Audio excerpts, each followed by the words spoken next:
Sebut sahaja burger, pasti satu nama jenama yang tidak asing lagi iaitu Ramly akan bermain di dalam fikiran kita. Dengan mengenal Ramly Burger dan diterima oleh pelbagai lapisan masyarakat negara Malaysia tanpa mengira agama, bangsa dan pangkat. Tapi, tahukah anda, daging burger Ramly dilarang dijual di Singapura?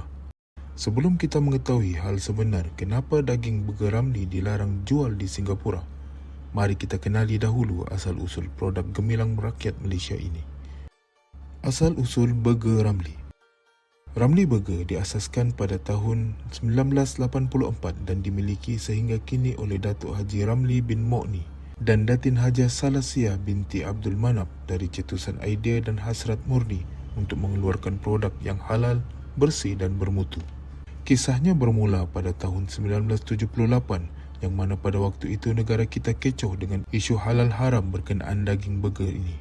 Jadi, Ramly bin Mokni sebagai seorang pemotong daging mengambil peluang untuk membuat sendiri dan menjual daging burger dari rumah bersama dengan bantuan isterinya, Salasia binti Abdul Manap.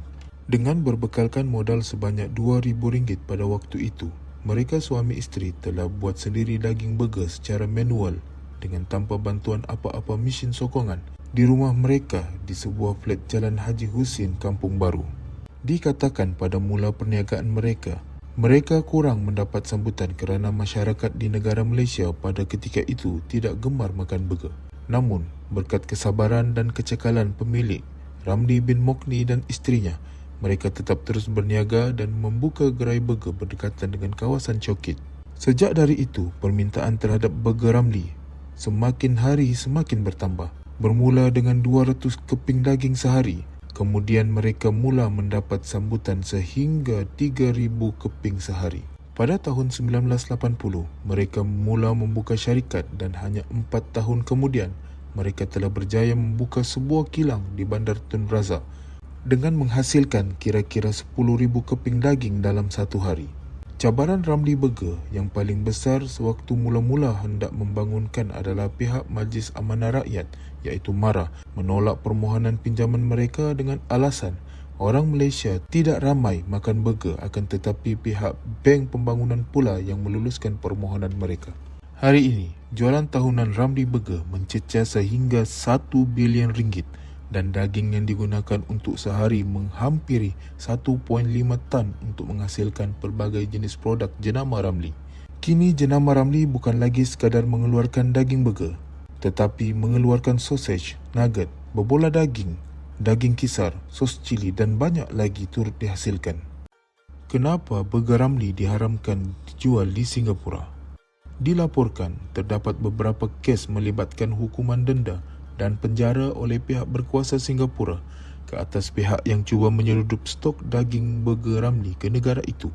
Bukan semua produk Ramly dilarang dijual di Singapura. Ada produk syarikat yang dibenarkan. Produk yang dilarang hanyalah patty burger daging lembu. Bermakna, penjajah burger di sana ada saja yang menjual produk Ramly. Tetapi, jika mereka ingin jual burger daging, mereka tidak akan guna patty keluaran Ramly. Mereka akan menggunakan patty daging lembu jenama yang lain. Patty daging burger Ramly tidak dibenarkan dijual Singapura kerana Ramly tidak memohon lesen untuk mengedar produk berkenaan dari pihak berkuasa Singapura. Ia mungkin disebabkan beberapa kekangan. Syarikat Ramly melaporkan tidak memohon kebenaran mengedar produk patty daging lembu di Singapura kerana pengeluarannya masih tidak mampu menampung permintaan tempatan iaitu Malaysia. Jadi, mereka masih ingin memfokuskan untuk memantapkan bekalan produk itu di Malaysia dahulu dan buat masa ini belum bersedia mengedarkannya ke luar negara termasuk ke Singapura. Selain itu, dikabarkan Ramly ada mendapatkan bekalan daging lembu daripada India. Pihak penguasa makanan pertanian dan ternakan Singapura pula tidak mengiktiraf daging lembu yang diimport daripada India. Di Malaysia, daging lembu yang diimport daripada India diiktiraf dan dibenarkan oleh JAKIM dan Jabatan Perkhidmatan Veterina Malaysia, maka ia tidak menjadi kesalahan di Malaysia. Di sebalik larangan itu, warga Singapura masih gemar menikmati burger daging keluaran Ramly bila berkunjung ke Malaysia. Ia masih menjadi salah satu pilihan utama mereka. Kalau tidak, tidaklah ada yang mengambil risiko untuk menyeludup produk itu ke Singapura.